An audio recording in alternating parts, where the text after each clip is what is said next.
Ayan, ito yung problema sa OBS, no? So, kasi ano na siya, naka-display capture na kung saan maka-capture mong buong yung computer screen. Yun nga lang, itim. Hindi siya umi-ere. So, ang gagawin po natin, hanapan po tayo ng remedyo, no? Sa pamamagitan ng pagpunta sa graphic settings, no? So, ang ginagamit ko na yun is OBS. All you have to do, isara po natin yung OBS, no? Remember, i-close po natin. Then, punta tayo dito sa search. Hanapin natin yung graphic settings. Yan. Now, kapag ito nang lumabas yung graphic settings, make sure naka-select, naka-highlight na siya desktop app. Then, click browse. Yan. Then, hanapin po natin yung yung OBS, no? O this one, OBS.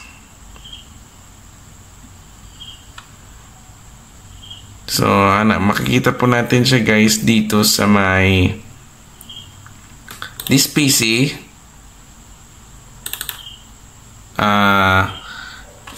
Iyan na natin yung program files. OBS Studio. Ayan. Bin. Punta tayo 64-bit. So, dito. I-add natin siya, guys. Ayan. Ito, makikita po natin yung let Windows decide. Ito. Ayan. Now, click options.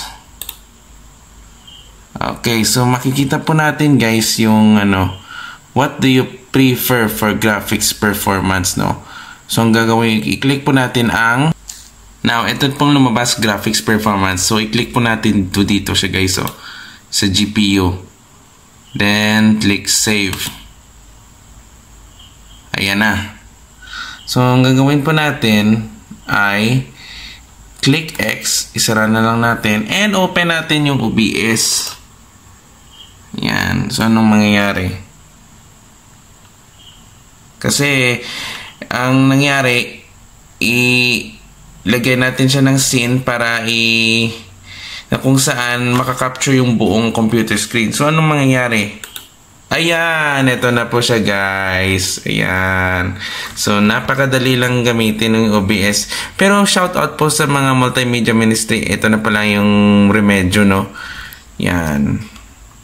So, makikita po natin yung para siyang Anyway, ito yung OBS o tinatawag na Open Broadcaster Software, no?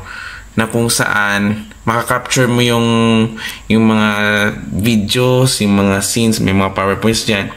Best talaga for Facebook live stream nung ika nga. So, thank you so much for watching and maraming salamat po and see you again for the next video. Goodbye, everyone.